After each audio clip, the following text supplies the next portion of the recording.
and Trudy. Trudy. Her sidekick. Her And this month we're focused on this history of the Tarot.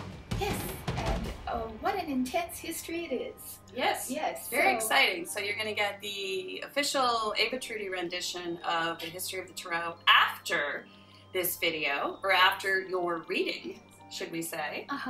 And we have a certain take on it. Yes, we do. There are a multitude of interpretations about what the history of the tarot is, due to the fact that it's mysterious. It's cloaked in mystery and intrigue. That's right. So it's open to interpretation. That's right. And so the way we interpret it is specific to our mission, which is to uphold the sacred feminine and to mine the history thereof so as to empower you guys. Yes, all you wonderful women out there who've lost your natural telepathic powers. That's right. And our mission is for you to feel it, to nurture it, to let it grow within you, and to let it help you realign you with the natural law of the universe. Ooh. And to reclaim it. And to reclaim it. Because who's our man crush? Our tarot man crush of the month? Michael Sarius? Look below. We're putting him below. He's got one of these names that no one ever can pronounce. He's awesome. He's awesome. He's totally down with the sacred feminine. That's right. So you have to watch him. We love him, love him, love him. Me too. Me and too. So our man crush for the month. Yes, he's wonderful. He is. So, that said, here we are in the Tarot Cave. Yes. And we will be reading for you for the month of July. Yes. Oh my God, I can't believe it. It's hot. Oh my goddess. Oh my goddess. That's why we've descended to the depths of the cave. It's nice and cool down Finally, here. after Egypt. Yes, after it's so hot in Egypt. Yes. So it's nice and cool. There's a few bats running around here, Yes. but flying around. But other than that, it's beautiful down here. We have the ruins behind us. We do. Another means by which to define the future. Right. Yes. Because in the beginning, the Tarot may have been actually steles. We've talked about that. That's right. They could have perhaps originated in Egypt as independent steles, which explained different rites of passage to the initiate. Right. If you can imagine that. And magical. Later on, also, the tarot was a part of the sacred order of the Golden Dawn. Or that's what I believe is really the reason that we have tarot right now, is because if it weren't for them, we wouldn't have the access to the tarot. The tarot's gone, was underground for many, many years, centuries in fact. So thank God that there are secret societies that have kept the knowledge and then recirculated it when it was culturally acceptable. Yes. Yes. It is the book of truth. Yeah. The road, the tarot. To wisdom and to self-knowledge is really what it is. So we're so happy to be here. Yes. On with the reading. Onward ho! Onward ho! Welcome back in the month of July, Leo. Yes. So welcome to the Oracle table, and so we have a 4-card spread as usual. And we're going to first do the last month's recap. Yes. It's the recap. It's recap. I forgot. Tarot time. It's recap tarot time. All right, let's recap for the month of June. Yes. Go, Leo, go. You had a really good month. You had a great month because you realized that in order to get the wheels turning again, you needed to let others sort of just be. Right. It seems as if you've had some issues with others in the past, and you're sort of trying to find a situation where you can forgive each other. And Five of Swords said you may be in a no-win situation. You may not be able to you may be able to put these past situations behind you but your opponent may not, and really not to worry too much about that. Yes. Yes, just let it be. Let it be. Because we had in the first position the Hangman, which it's a great card. It's just really a card of seeing things differently. And waiting and seeing, you know, not being really involved in the situation, just seeing it at a distance so that you can have a fresh perspective on things and not getting embroiled in argument, and be the better person and simply let the argument. Yeah. You don't have to win every battle. Simply nail yourself to the cross and suffer for a while, Yes. and in the end it'll all work out. Because we're all afraid of suffering. Isn't that what Carl Jung said? That's like at the root of the human condition, is that we all like run from the idea of suffering. Pain. Yeah. Pain. And it's not as if you'll be in pain every second of the day. But a certain amount of pain is necessary so that we can grow from it. And right. So that's what was going on last month. Let's see what's going on for you this month. Yes. July. Yes. Okay. First card. 4-card spread. Yes. First card, overall environment of the month. Second card is card of challenges. Thank you for doing it. Third card, your turn. Is the unexpected. And the fourth card is the outcome. Is the outcome. All right, Miss Ava has been ready to draw this first card since before the last month's recap.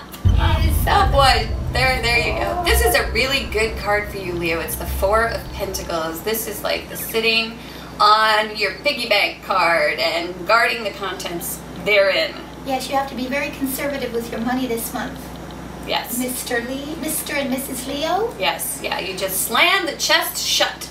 Right. And I think they've had this card before a couple of times. This is the miser card. Yeah, but you know what? Sometimes miser is okay because we say Leo is magnanimous. You're too magnanimous. You're too giving. You're too generous. If you were Capricorn, there's such a thing. we would say it differently. Yes, in other words, sometimes people can take advantage of your generous spirit. And so this is about keeping, first on a mundane level, your finances, keeping a close watch on where your money is, how much money you have, and how it's going out, in all that which is financial management. So also taking an overlook as to sort of making a financial plan. Mm-hmm. Oh yeah. That is what the card is about. On another level, it just, you know, when I see this card, I'm sorry to interrupt, but I just want to say one thing.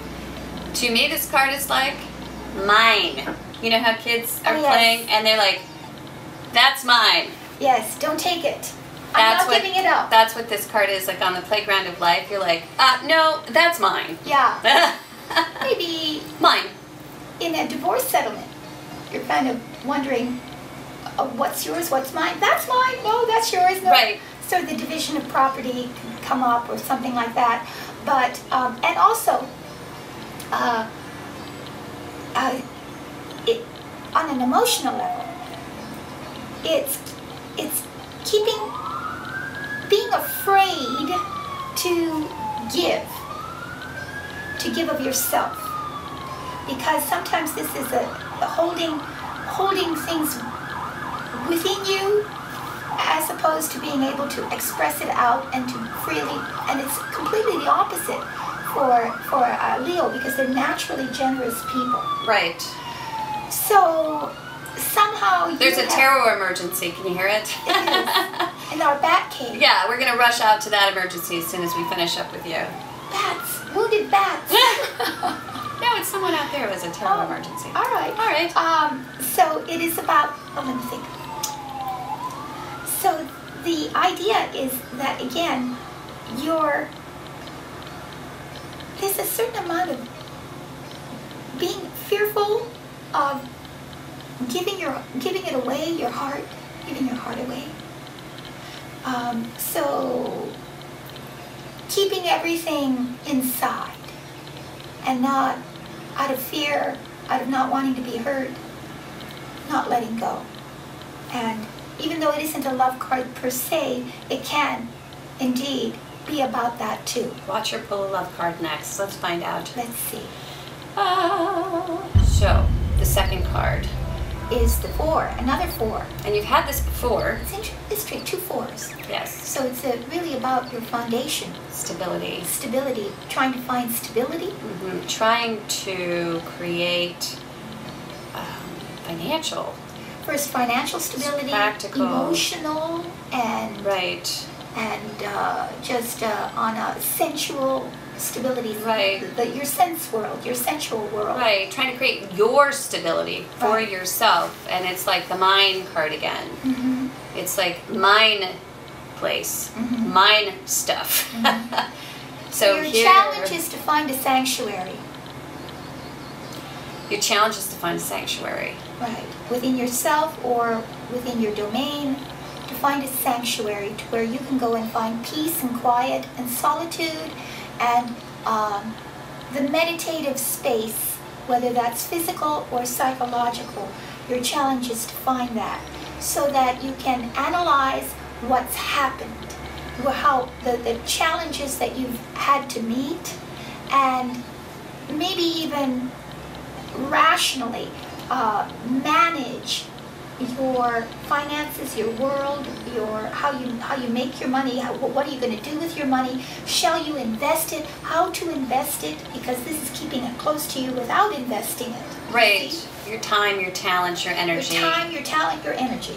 Yeah. And you need to create a space, a sanctuary within yourself or literally in the space that you're living in. Or you need to, it's a 4 and it's inverted and it's, it's the reassessment of where you've gone wrong in the past. So your challenge is to reassess where you've gone wrong. But this is inverted. So the counsel of spirit is to take that time to reassess where your money has gone, where your time, your talent, your energy has gone because it's caused you pain in the past. You've given too much. You've given too much. Right. I think so too. The cowardly lion? Oh. Didn't he want a heart? The Leo wanted a heart. No, the lion in The Wizard of Oz. Yeah, the lion needed the heart, right? So we had the lion, okay, the Tin Man needed a brain. Oh. The lion needed a heart. Because he wanted courage. Courage, right. He wanted courage. Courage. The lion needs courage. Right. Yeah. So. Next card. Next card for you, Leo. Okay.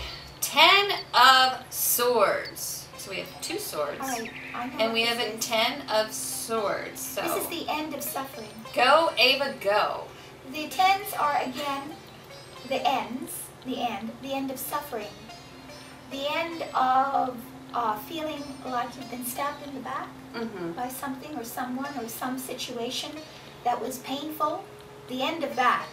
Suddenly it comes to an end and you are, this is like a resurrection, but it's still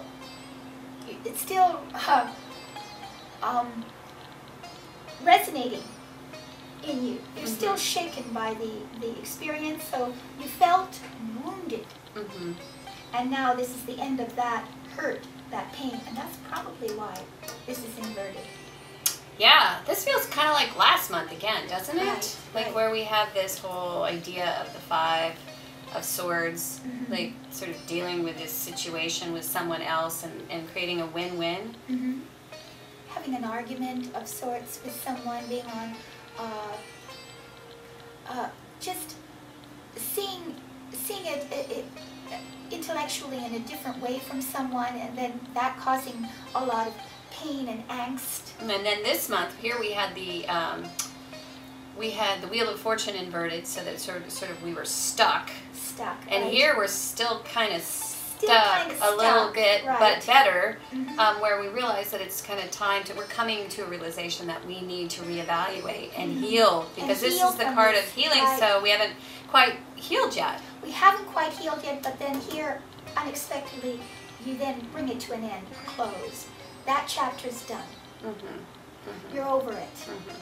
That whatever it was that hurt you, or I have another way. Go ahead. Well, my thought on this is there's going to be one more unexpectedly because we've got 10, okay? Yeah. So it's like, what is it? It's like the, what do you call it? The last straw. It's the nail in the coffin. It's the last thing that you finally, like one more thing needs to occur in order for you to go, you know what? I'm done. I'm finished. I've had it. I don't need to do this anymore. I'm moving on. Divorce. Well, maybe divorce now from the situation where you can actually put it to bed right. for once and for all. Right. And you can say, you know what? I'm really done with this. True. I'm really done with this. Okay, right. let's see what the next card is. I'm just saying divorce metaphorically. It's like you're going to feel like a human pin cushion sort of mid-month, right? Okay. Okay, and that's exactly right. Yeah, that's exactly right because you've taken it, you've taken it, you've taken it. And there's going to be either one more thing occurs or you're processing one more thing that has occurred and somebody's brought it up or brought it to your attention. And you're saying, because that's what this is all about, bringing things to your attention. Right. And then you say, oh, guess what? You know what? I'm tired of being a human pincushion. Right. And it's over. It's over. You know what? This is... I'm going to hang on to what's mine. Right. I'm keeping to myself what's mine. You're not going to exploit me any longer. The situation isn't going to exploit me any longer. And at the end, we have the Three of Wands, which means that you stand at the precipice of, the very edge of your known world. You're like Christopher Columbus. Right. And you're looking out at the new world. Yes. And making plans.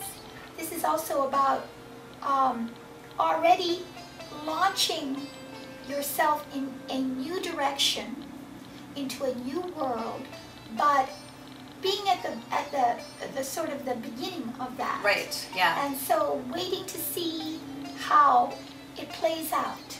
Right. You know? Right. Yeah.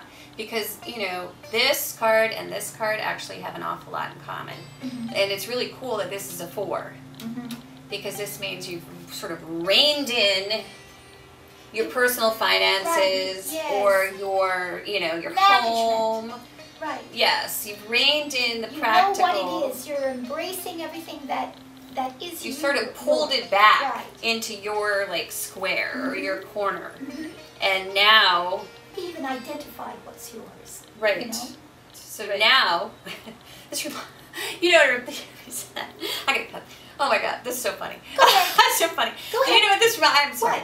This reminds me of my roommate in college who used to write her name on every item of food that she had in the refrigerator. So she, if she had 12 eggs in the refrigerator, she'd put her initial on each one of the eggs. Obsessive. Yeah. Obsessive. And she would actually she'd put her name on everything. So she's the living incarnation of the Four of Pentacles. Yes, this reminds me of putting your initials on the eggs. On everything. So you're putting your initials on everything that's yours. Yes, and then at the end of the month, what you've done is you've gathered all your belongings. Yes. You've initialed everything. And you're getting ready to take yourself and all your initialed eggs out into the world. Right. And you're waiting for your ship to come in. To take you to someplace else. Right. Yeah. Or actually you've already launched. Yes, it can be you launching the ship and wondering where it's going to go. But and waiting for the cargo to come back. Like you've sent it out and you're waiting for it to come back, but you're basically... Yeah, you're looking for a new... You're getting ready to explore. Woo! So all right, good month for you. I'm glad you stood up for yourself. I'm glad you stood up for yourself. Yeah, so have fun initialing all your eggs this month. Yes. And the next time someone asks you for $10 or $50 or $100, you'll say, I don't have any. Yeah, I forgot my wallet. That's your mantra of the month. Oh, I'm sorry. It's at home. I forgot my wallet. Oops. There we go. Okay. So you were laughing? I was laughing because this card reminds me of my girlfriend in college. The Four of Pentacles, right? Yes. She was the egg emblazer, or she would emblazon her initials upon every single egg in the refrigerator that belonged to her. And it's kind of stupid, but the reason why this reminds me of that is, you know, why did she do that?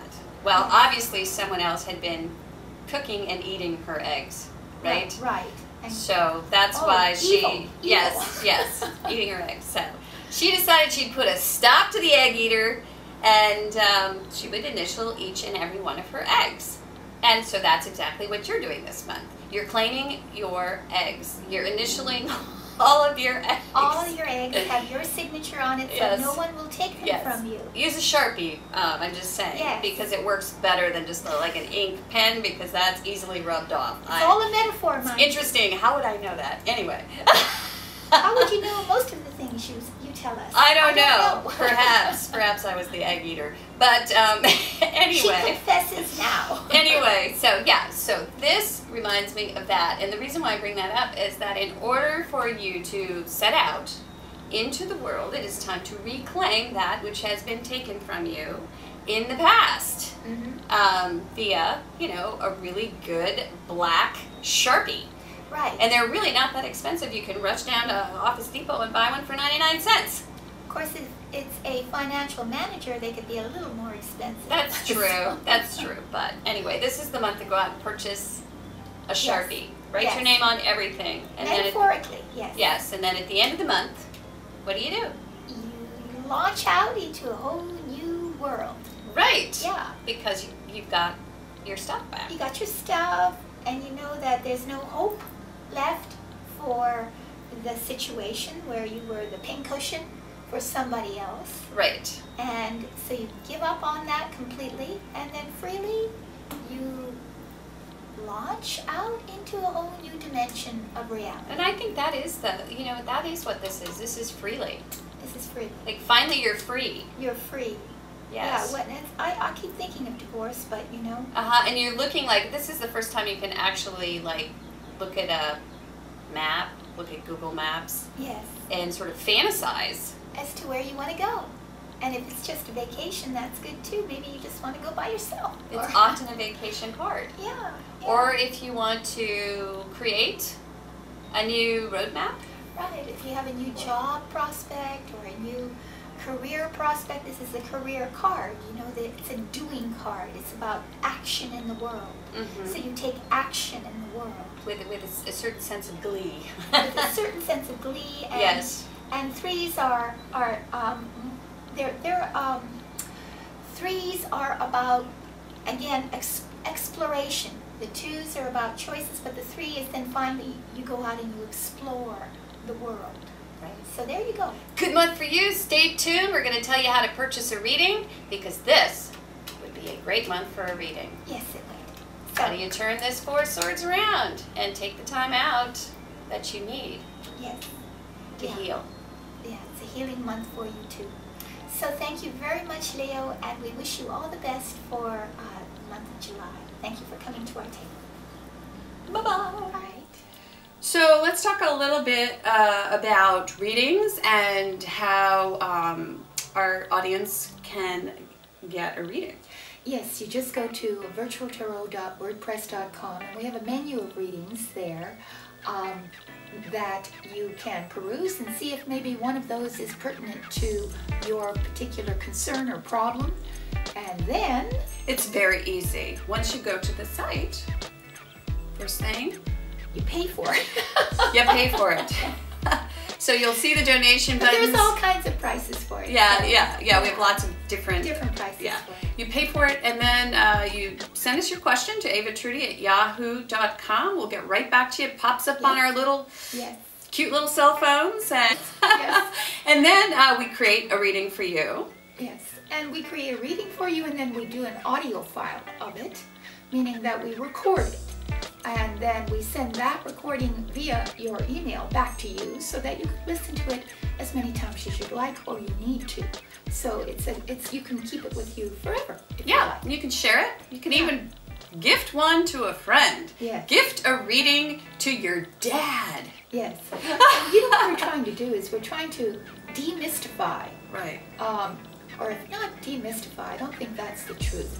I think that what we're doing is making the tarot much more of something that is pertinent. Understandable. Understandable. It's kind of like the Bible is written in the King James Version, Old English. Yes. It's very difficult to understand. Yes. So we try to sort of humanize the tarot and bring the symbology down to, you know, like a cultural perspective that we actually all understand, because symbols change from... Symbols change, and when they need to be revised according to the culture that you find yourself in. That's right. Because otherwise it doesn't have any relevance. You see, when we look at a picture, it's very much like the child's mind. We love pictures. Yes, we do. And they open up in us a whole world of ideas.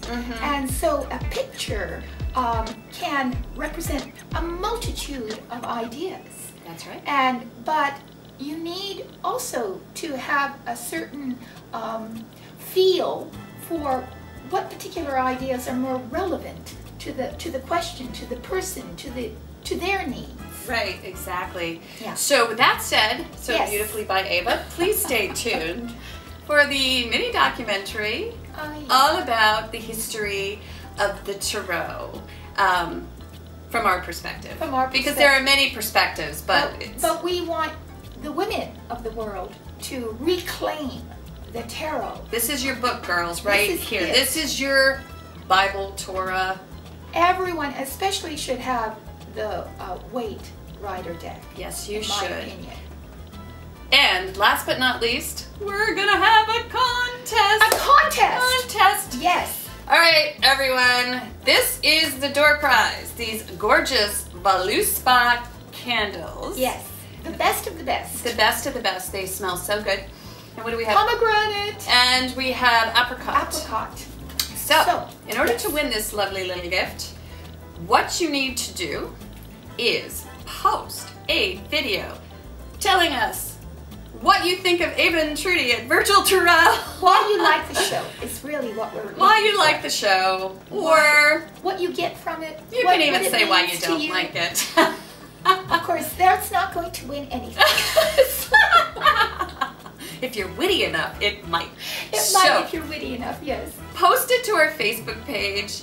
We're going to put our Facebook link right underneath this video. We really, really want your videos. Post them. We're going to take the best of the best, post them on our YouTube channel. Yes, we are. As sort of a mashup. Yeah, a mashup. And the winning videos. You'll get one of these. And 2 will win. And get 2, yeah, we'll have 2 winners. Yes. Yeah. Yay! So, we love it. We love it. We want to do a shout out to Swati. Swati! Yay! Hi,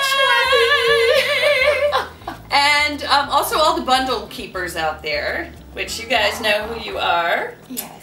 Yes. Oh, the bundle keepers. The bundle keepers. Our male fans whom we love and adore. We do, we do. We do. Thank you so much. Yes. And last shout out is to the Leo King. Thanks for showing up. Thank you, Leo King. Yay! We love you too. Okay, so we'll see you guys all next month in the month of... Oh my God, is it August? Yes. The years have gone, if not more. It's crazy, isn't It's it? crazy. But stay tuned. You never know what we might do. That's right. It's August. It's August. All Bye. right. Bye. Have a great month. Bye.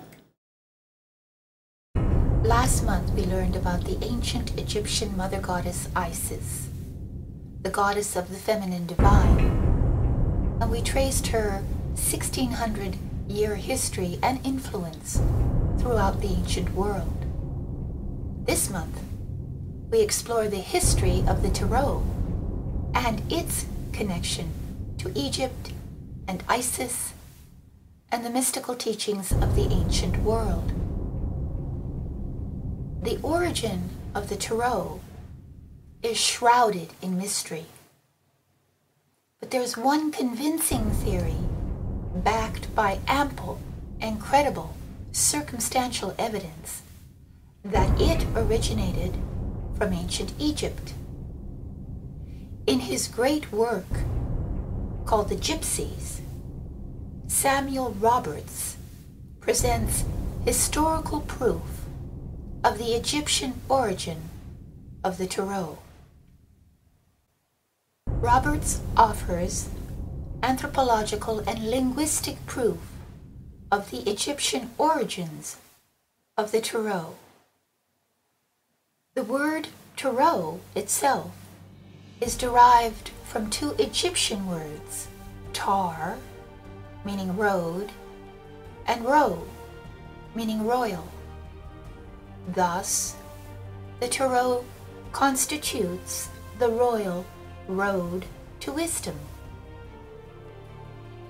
And one of the most intriguing legends about how the tarot may have left Egypt and spread around the world is that after the destruction of the temple Serapeum in Alexandria, a large group of attendant priests banded themselves together to preserve the secrets of the rites of Serapis. Their descendants, the Gypsies, so named because of the Europeans' mispronunciation of the word Egyptians, carried the most precious of the volumes that had been saved from the burning library. Most importantly, the Book of Thoth, the Tarot. These priests became wanderers upon the face of the earth, remaining a people apart, with an ancient language and a birthright of magic and mystery. The Gypsies used the tarot as both a visual scripture and for purposes of divination. By the 15th century, when the first recorded evidence of the tarot surfaced, it had taken on the flavor and look of the French aristocracy and royal court, who had been using the tarot for divination purposes. But the ancient Egyptian symbolism of the tarot had not been completely removed. There were still many symbols in the tarot that had ancient Egyptian ties, as is the case with the card of the High Priestess. The lady depicted in this card is called the Isis of the Tarot. A remarkable card symbolically. It's nearly impossible to exhaust its symbolism. However, the crown she wears resembles the one the Egyptian goddess Isis wears. The veil behind the High Priestess is a poignant symbol. This veil hangs between the material world and the world of the subconscious, or dreams, or our deeper spiritual understanding, which is one of the three worlds that Isis ruled. The soul of the tarot and the path it takes us into deeper self-understanding places it as one of the most intriguing yet widely available tools of Western mysticism. The ancient mystical school of Hermes had an axiom, and that is, as above, so below, which means that what occurs on one level causes change on another level. In this concept, there is no randomness. All is interconnected. The tarot, as a divination tool, works exactly on this principle by showing you, with the cards below, a reflection of yourself and your life on many levels, and your relationship with your destiny as above. The multi-layered, rich in potential revelations of the tarot can be read like a book, which opens up your perceptivity and gives you invaluable insight into your life and into your ultimate destiny. When we as women begin to work with the tarot, we begin to consciously work at our own transformation, unlocking and releasing the power of the feminine divine.